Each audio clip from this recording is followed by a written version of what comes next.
বলবো না, কিন্তু আমি তোকে এই যে কি যেন বললি তুই, আমি তোর দিদি হওয়ার যোগ্য না, তুই আমার বোন হওয়ার যোগ্য না, কোনোদিন হতেও পারবি না। কারণ কি বলতো, তোর মতো চরিত্রের বোন তো কোনো কারোর যেন নাই হয়। তোর নিজের চরিত্রের ঠিক নেই, তারপরে আমাকে বলিস। আর তুই তুই তো নিজে বলেছিস তোর বাবা তোর সাথে কি করে, সেগুলো তো আর অন্য কেউ বলে যায়নি, না হলে তো লোকে জানতো না। তুই তো নিজে বলেছিস তোর বাবা তোর সাথে এই করে, এই অপূর্বর সঙ্গে, এই অপূর্ব নিজে বলেছে। তারপরেও আবার তুই আবার বড় গলায় কথা বলিস, মানে একটু লজ্জাও লাগে না তোর? আর তোর বাবা কালকে বলছিল না যে 200 রেকর্ডিং আছে, 200 রেকর্ডিং, তোর বাবার কাছে যদি 200 থাকে, আমার কাছে 500 রেকর্ডিং আছে তোর সম্বন্ধে, তোর বাবা মা কি বলেছে আমার কাছে। আর তোর বাবা মা, তোর, সত্যি কথা বলছি, আমার, হ্যাঁ আমার মা সিরিয়াসলি বলছি, মানে খারাপ করেছে, অনেক ভুল করেছে, কিন্তু আমার বাবা মা কখনো, হ্যাঁ প্রীতমের প্রতি রাগ, প্রীতমের উপর যা খুশি করে, প্রীতমেরকে যা খুশি তাই বলে, সেই নিয়ে অনেক ঝগড়াও হয়, কিন্তু তোর মায়ের মতো আমার মা আমাকে আমার শ্বশুরের সাথে শুইয়ে দেয়নি, বা আমাকে কোনো লোকের সাথে শুইয়ে, মানে শোয়া নিয়ে ভিডিও নামাতে বলেনি কাউকে। আর তোর মা সবাইকে ফোন করে করে তোকে কিভাবে নিচে নামানো যায়, তোকে কতটা নোংরা করা যায়, সেইগুলো নিয়ে শুরু করে দিয়েছিল। সেই প্রমাণও আমার কাছে আছে, কারণ তুই খুব ভালো করে জানতি পূর্ণিমাদির সঙ্গে আমার কথা হয়, পূর্ণিমাদির সাথে আমার কত ভালো সম্পর্ক ছিল। তো সেই জায়গা থেকে এখন নাই থাকতে পারে, কিন্তু উম পূর্ণিমাদি আমাকে সব বলেছে। তোর মা ফোন করে করে সবাইকে বলতো যে আমার মেয়ের সম্বন্ধে এরকম করে ভিডিও নামা, আমার মেয়ের সম্পর্কে ওরকম করে ভিডিও নামা। তোর আজকে সেই মায়ের হয়ে তোকে কি বলছি, তুই তো নিজের মায়ের সম্বন্ধে যা বলে গেছিস। ও তারপর একটা কথা বলি, তোর বাবার কাছে 200 রেকর্ডিং আছে, আমার কাছে 500 রেকর্ডিং আছে তোর সম্বন্ধে কি বলেছে তোর বাবা। আর একটা কথা বলি, ওই রেকর্ডিং তো আমার গলায় নয়। ও মা, তুই কি বলেছিস, বাবা রে বাবা! তো সেটা আমি তোকে অনেক মানে এক্ষুনি প্রুফ দিয়ে দিচ্ছি আসলে। তুই হয়তো গলা নাই চিনতে পারিস, আমি কিন্তু সবার গলা চিনি, আর নিজের গলা চিনতে তো আমার একদমই অসুবিধা হওয়ার কথা নয়।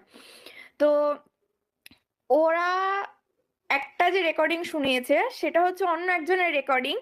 আর তার সঙ্গে আমার খুব ভালো করে কথা হতো, আজকেও আমার তার সাথে কথা হয়েছে, আমি নাম নেব না। তবে আমি তোমাদেরকে প্রমাণ দিয়ে দিচ্ছি যে ওই গলাটা আমার ছিল না অন্য কারো ছিল।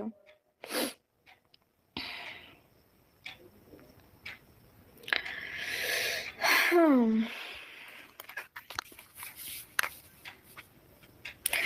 আর আরেকটা জিনিস তোকে বলি, তোর মা যেচে পড়ে আমার সাথে কথা বলতে আসতো কি না, সেটা আমি, দাঁড়া এই ফোন আছে কিনা আমি তোকে দেখিয়ে দিচ্ছি। কারণ তোদের ওই সব কিছু আমার কাছে প্রুফ রেখেছি রে, তোর মা হয়তো ভেবেছে মেসেজগুলো ডিলিট করে দিলে বুঝি সব ডিলিট হয়ে যাবে। দিশানিকে যখন মেসেজ করেছে সেই থেকে এখনো পর্যন্ত দিশানির কাছে শুধু মনাকে যে কিভাবে বলছে সেটা তো খুব ভালো করেই দেখতে পাচ্ছি। আর প্রত্যেক টাইমে তোর মা ফোন করে তোর সম্বন্ধে যা বলতো, সিরিয়াসলি বলছি, আমার মা আর যাই করুক আমার নামে কি জানি বদনাম করে কিনা বাইরে, এবার আমি বলতে পারবো না। তবে তোর মতো করে হয়তো এরকম তোর মায়ের মতো করে না। তুই সংসার করতে গেছিস, তোর মা সেই সংসারে আমাকে টেনে এনেছে, আর আমাকে তুই বলেছিস যে আমি তোর সংসারে ঢুকে ইয়ে করতে চেয়েছি।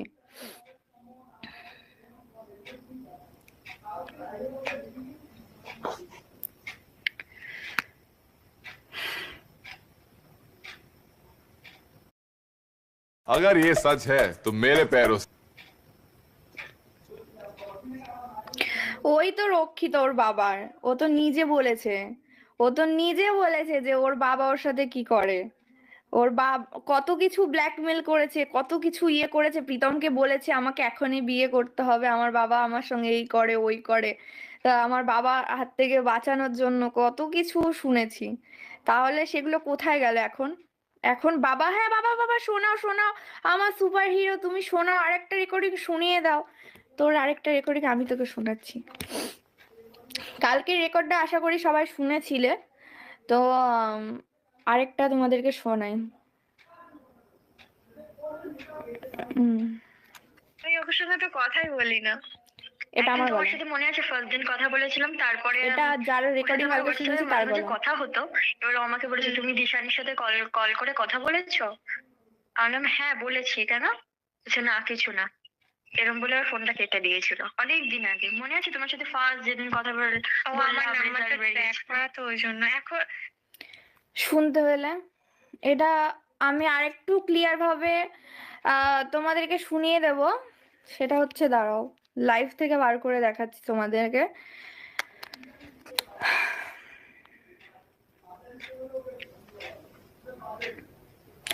আর আজকে প্রীতমকে এত কথা শুনতে হচ্ছে শুধুমাত্র তোর জন্য। রাতেবেলা কান্নাকাটি করবি, রাতেবেলা শোনাই শোনাই করবি, আর সকালে যখন সব মিটে যাবে শখ, তখন তো কি ভাষা বলিস সেগুলো তো জানাই আছে।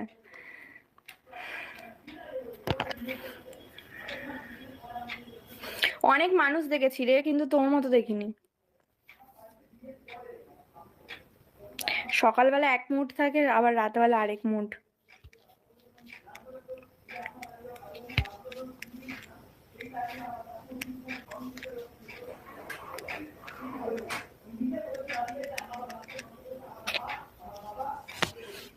কোথায় গেল?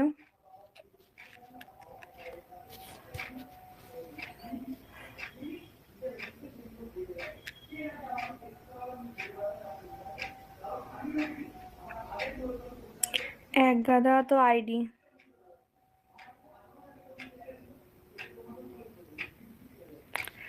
এই তো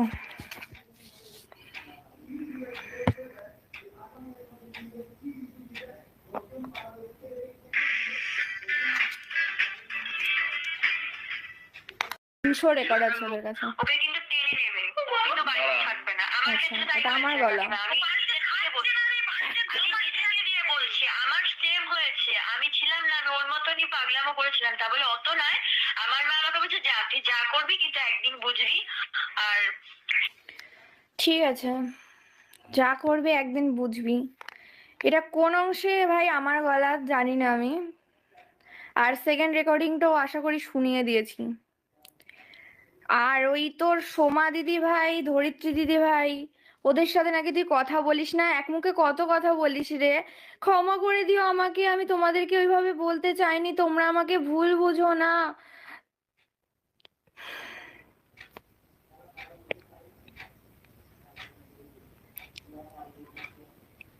আসলে আমি তো গালাগালি দিতে পারি না গদি।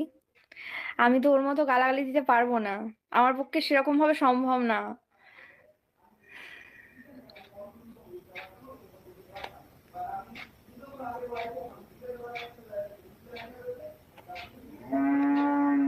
প্রীতম,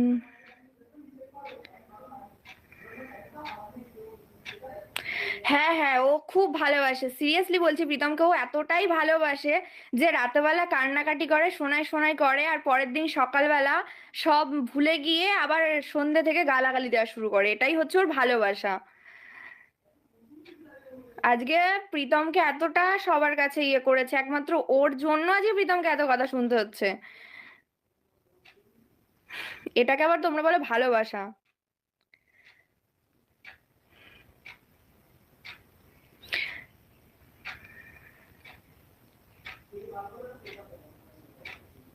ওর আসার ক্ষমতা নেই, আমার আমার এখানে এসেও কমেন্ট করার ক্ষমতা নেই। এটা ওর ফেক আইডি। ওর যে চালা চামুন্ডা গুলো আছে সেগুলো এসছে এখানে, ওকে খবর দেবে না গিয়ে, ওই কারণে। আমি বলছি 6 মাস দূরে থাকলে এমনি মিউচুয়াল ডিভোর্স হয়, সেক্ষেত্রে তুমি প্রীতম ও কিছু করার ক্ষমতা নেই। আচ্ছা ঠিক আছে, এটাও বলি। হ্যাঁ, এটা হচ্ছে গিয়ে, যদি তুই আমাকে রক্ষিতা বলিস তাহলে তুইও রক্ষিতা, ঠিক আছে? কারণ কি বলতো, আহ তুই নিজে একটা পেপারে সাইন করে গেছিস সেখান থেকে, তারপর আবার এত বড় বড় কথা বলিস। যদি তোর ডিভোর্স দেওয়ার ইচ্ছা থাকতো না, তাহলে তুই কবে ডিভোর্স দিয়ে ওকে মুক্তি দিয়ে দিতি, ওকে এইভাবে জ্বালাতি না তুই। তোর ইচ্ছে ওর কাছ থেকে, মানে যেটা নেওয়ার আর কি, টাকা পয়সা নিবি ওর কাছ থেকে, যতটা ইয়ে করতে হয় করবি, ওকে জ্বালাবি, ওকে সিম্প্যাথি দেখাবি, তারপর ওকে ইয়ে করবি। কারণ তোর তো ওরকম কিছু ইচ্ছাই নেই, শান্তি দিবি না তো, ভালোবেসে সোনাই সোনাই করবি আর তারপরে আবার পেছন থেকে ওকে বাসও দিবি। সময় না।